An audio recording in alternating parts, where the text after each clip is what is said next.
ઇલેક્ટ્રિકથી જે ઉષ્ણતા ઉત્પન્ન થાય એ પણ એક પ્રકારની અગ્નિ જ છે, બરાબર? એ અગ્નિ જ છે, પણ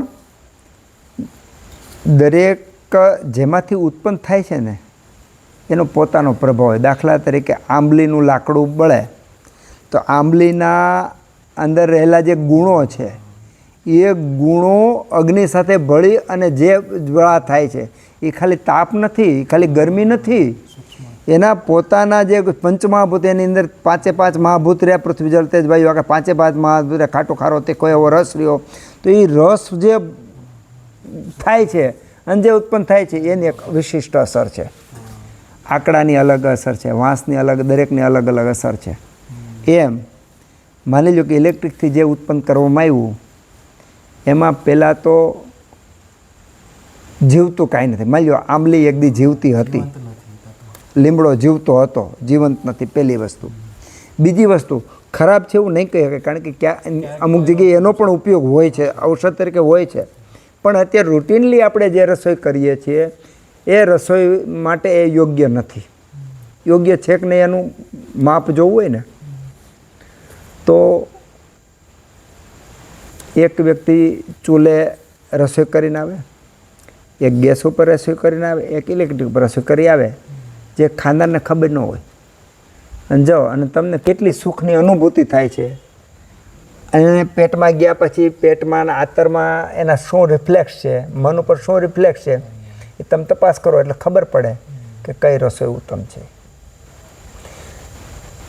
એમાંય માની લો કે તમે ખેતરમાં ચૂલો બનાવીને તમે ખાઓ, રસોડામાં ચૂલો બનાવીને ખાઓ, એમાં ફેર પડે છે.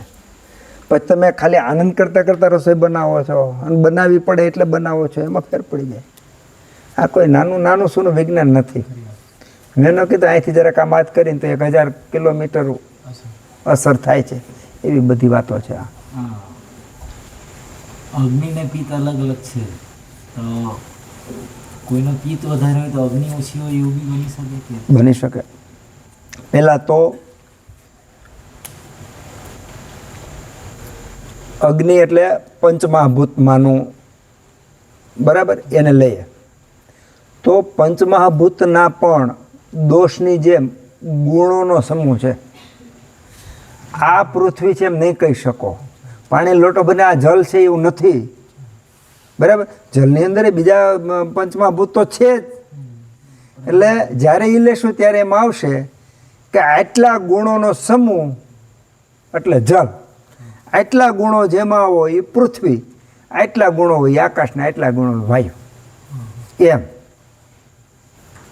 એ મહાભૂત છે, અગ્નિ મહાભૂત છે, પિત્ત દોષ છે. પિત્તના દોષની અંદર પિત્ત દોષ છે તો પિત્તમાં એટલા ગુણો છે, પછી અગ્નિમાં એટલા ગુણો છે. હવે અગ્નિના ગુણ પિત્તના ગુણ તો આપણને ખબર પડશે. અગ્નિમાં એક વૃક્ષ ગુણ છે.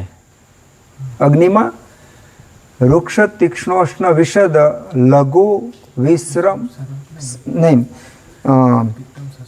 એ નહીં શ્લોક નથી બોલો. વૃક્ષ તીક્ષ્ણોષ્ણ વિશદ, વૃક્ષ તીક્ષ્ણ ઉષ્ણ વિશદ સૂક્ષ્મ રૂપ ગુણોલ્બણમ. સૂક્ષ્મ ને રૂપ ગુણોલ્બણ છે. રૂપને કરે છે એ કોણ છે? આગ્નેયમ. આગ્નેયમ દાહ ભાવર્ણ, આગ્નેયમ દાહ ભાવર્ણ. તો એમાં વૃક્ષ ગુણ છે. શેનામાં? અગ્નિમાં. હા, સસ્નેહ ગુણ છે. એટલે અહીંયા આ ગુણોનો સરવાળો હોય તો આ પિત્ત, આ ગુણોનો સમૂહ હોય ત્યારે આ અગ્નિ. પછી જે ગુણ જેટલા વધારે છે એટલી અસર એની વધારે હોય. એટલે બે વિરોધી છે એવું નથી, બીજા ગુણો પાછા એક હોય. પણ ઘણા બધા આયુર્વેદની ચર્ચા વખતે પણ કહેતા હોય કે પિત્ત અને અગ્નિ એક, એ યોગ્ય નથી. તમે જે પ્રશ્ન કર્યો કે જેનો પિત્ત અગ્નિમંદ હોઈ શકે, હા બરાબર છે. વાયુમાં પણ લઘુ છે અને પિત્તમાં પણ લઘુ છે, એટલે એ પછી આપણે ત્યારે એવી રીતે જોવાનું, કઈ રીતે જોવાનું કે એને ત્યારે લઘુ બેમાં લઘુ છે. હા, હવે લઘુ એ સાપેક્ષમાં હોય. માની લો કે પિત્ત છે એમાં એટલા ગુણોનો સમૂહ છે, વાયુમાં એટલા ગુણોનો સમૂહ છે. વાયુનો લઘુ ગુણ પિત્તના લઘુ ગુણ કરતાં વધારે લઘુ હોય. કારણ કે તત્વ સૂક્ષ્મ છે, આકાશ હા. વાયુ. હા.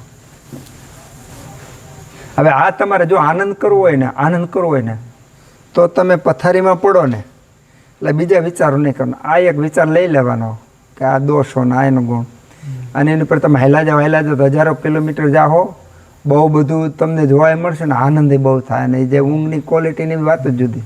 આ પછી માની લો કે રાતે 8 વાગે નીંદર ઉડી ગઈ તો આ રસ્તે હેલું જવાનું. એટલે તો હું ઘણી વાર કહું છું કે મારું રાત્રિ છે ને, દિવસે તો આપણે ખૂબ હું કામ કરું જ છું. આજે હું મારી પર્સનલ વાત કરું તમને, દિવસે તો હું લગભગ ફ્રી જ કંઈક ને કંઈક કરતા જ હોય, બરાબર. રાતે કરતા હોય. રાત્રે મારી ઊંઘ અત્યારે સામાન્ય રીતે 9, 9:30 હોઈ જાવ, 2:28 ઉઠી જાવ, બરાબર. હવે એમાં વચ્ચે જો નીંદર ઉડી ગઈ તો વચ્ચે તો પછી આપણું કામ ચાલુ હોય, પણ આ ચિંતન એના કારણે આમ એક સમય પસાર કરવાનો આપણે સંતોષ હોય, સમય બગાડ્યો નથી. પણ એક બને ખોરાકની બહુ મોટી અસર હોય. દાખલા તરીકે મેં જ્યારે શ્રીખંડ ખાધું હોય ને ત્યારે જે ઊંઘ હોય ને બેહોશીની ઊંઘ હોય. આ તો મારો અનુભવ કહું છું.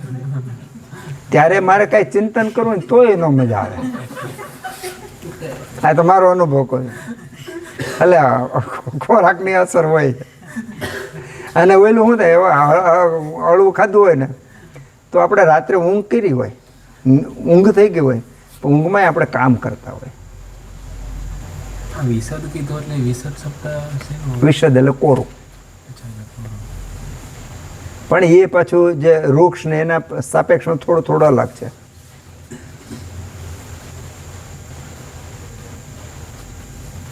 હવે આવતી વખતે